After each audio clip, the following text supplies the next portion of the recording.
This video is powered by the pros at Pascal Air Plumbing and Electric.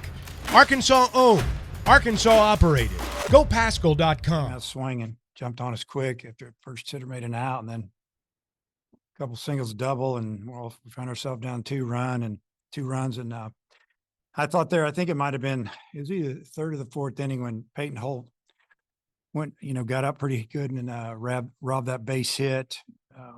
There with two outs, it kept them off the board again, and we've slowly started flipping the momentum. I felt like they were on Hunter Holland pretty good. He was mixing, throwing strikes, but they just fouled a lot of pitches off, did a great job, and got his pitch count up. And we just felt like we needed to go right-handed against him, and feel very fortunate to put together that big inning. We did a great job of fouling off pitches, taking walks. Finally had a couple balls find some holes because we did hit some balls hard early that didn't, and I think we just kind of relaxed a little bit. But Santa Clara is a really good team. They play hard, experienced. They didn't get intimidated. They just kept fighting, and felt like our guys just they didn't really flinch. And got punched and took it and hung in there and got some big hits, and obviously something with a lower back or something going on. So we just got him out. You think on? Think he'd be okay to play tomorrow? Yeah. Okay, good. He wanted to stay in, but I just took him out. Yeah, that's why you're Dave Van Horn. And with the offense, I know you talked last week. If you don't get it going, it's not going to be a good weekend. But you guys got it going today after a bit of a slow start. How good was it to see that? Just what was your take? That Rusty Filter talked about how patient you guys were. His team's patient, but you guys, I guess, are even more patient. Yeah, I thought they were super patient early. They were taking borderline pitches early in the count. I think we did the same thing, and we took some pitches that were more so-called pitchers' pitches, and just kept flipping the count, getting it in our favor, and got some big hits. It was really good to see our team do that. Fouled off a lot of pitches, and got a couple of big hits. And when Kendall dropped that ball into center field, and I truly believe that he got a double out of it because there was two outs, but I see he didn't have a double on the sheet here. That's incredible. I'm gonna have to have a talk with him. I mean, how do you get to first base on a ball hit like that? You get to second because everybody else is running hard. So, yeah, that seems, I don't know. But it was just really good to see our offense kind of start clicking a little bit. And, when they brought in Hales, we knew exactly what we were getting. But we get that in the SEC every weekend, 95, 96, 97, 98. So we're used to it. And he's got a really good arm for being pitch in the big leagues one day. He stays healthy. Sometimes things work out where, guy didn't get a bunt down. He hits a home run. What'd you think of that whole sequence? And I didn't give him sacrifice bunt. Gave him bump for a hit. And, he had to count it 2 balls and 1 strike. And we had a play on, and ball almost hit him in the face. He didn't get the bat out of the way. Would have been 3-1. Instead, it goes 2-2. Then he decides to hit one in the net, so I was good with it. So, he's a good bunter. He would have got it done if I asked him to give a sac bunt there, but we were going to try to make them handle the ball a little bit. Matt.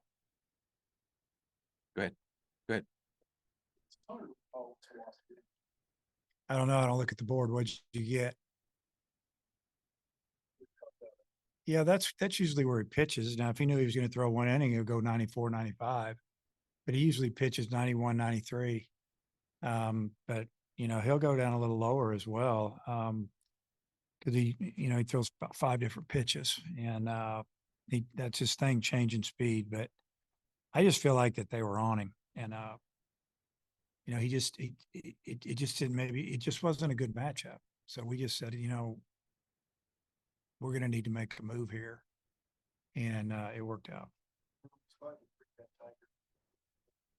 Mm-hmm. Yeah, he was coming in. We had a 2-run lead, and then it went to 4, and we said if it gets to 6 or more, he's not coming in, and that's what happened. Yeah, we're just going to try to win today. That's our thing, and so I would think that he would be available to go tomorrow if we needed him. Andrew? Yeah, you made made changes in your lineup and moved some guys around just throughout the game. What did you think of the way that the lineup played out, and just were you pleased with the way it looked today? Yeah, I like the way maybe the production up and down the lineup obviously was better today, and got a big hit from from Parker Rowland, and then putting Borfin and Wagner down in the order. I mean, those guys usually hit 3 and 4, 3 and 5, 2 and 4. I've hit it all up in there. That's the slowest they've hit all year. They've been struggling. Um, you know, Wagner coming off the injury. His batting practice today's Friday. Wednesday's the best it's been all since he's come back. Today was pretty good pregame. He's getting close, but and it was good to see, Jace hit that line drive off the fence. He hit it too hard. Need to hit a little less and elevate it, but still got to have more from those guys. Those are our run producers. You mentioned the other day that Holland is pretty good at bouncing back. How much was that in the back of your mind when you're making a decision to pull him, that he could obviously pitch later in the week? Yeah, I mean, I think he was not expecting me to walk out there right then and get the ball from him, but I just told him as I approached the dirt, I said, "You're going to pitch again," and you know, pitching's hard. I mean, it's hard, and he didn't have his best stuff, and they were rolling today, so we made a move. But yeah, I think he can bounce back, and I would say he'll probably pitch again. Coach Filter brought up an interesting metric that you guys are one of the few teams, or the only team they face, that takes more pitches per at bat, 3.98, I think, to theirs 3 point. So, I mean, you're obviously aware of that. How did that maybe play into today? It played in a lot, and if unless you just have a guy that's just pumping strikes, so to speak, you're going to have swing, and why wait around? But, to me, we watched a lot of video on Kitchen the last day or two. He's a strike thrower normally. He does have, I think he had maybe 30 walks coming into today overall, but a lot of innings. And usually that's the guy, that they felt they could start game one pretty much every series, because he goes out there and gets after it. But then we also see that they usually get him after about 4 innings, and they have a good bullpen, and they like that bullpen. And when we started taking pitches and he got a little bit, just a little bit wild, it obviously it really moved the game over to in our favor. And then Hales, I know you say you see 97, 98, but he was on every fastball it looked like. What was the plan maybe against him? Yeah, I mean, probably have to talk to Coach Thompson to get too in depth there, but he's a strike thrower for a guy that throws that hard. A lot of guys throw that hard, and they're all over the place, and he's around the zone pretty good. And it was just to attack it. If he's right-handed, the ball really runs into you. The left-handers were just going to try to shoot the ball the other way. Righties, we just wanted to get the head out. And, whether it worked or not, we did get some big hits, and, just proud of our guys for hanging in there. You touched on the Peyton Holt defensive play. Your first big inning came right after that. Do you feel like it loosened up your guys at all? Well, yeah. I mean, I don't know if that's the word, loosen up, but I just think that they were like, wow, they just saved a run. And who knows how many, I think the ball's going to get to the gap. It was going to drop in. They were going to score one and have runners at first and third with 2 outs again. And they'd been kind of getting us a little bit there with 2 outs, or it seemed like with 2 strikes, we just couldn't quite put them away. They've got some good hitters in that lineup, guys that make a lot of contact. They're hard to strike out. And then I've got one more on Tiger. You haven't pitched him in relief since he came back from the injury. How much is that an indication that you're fully comfortable with where he is in his rehab? It's exactly what you said. He's 100% healed. And,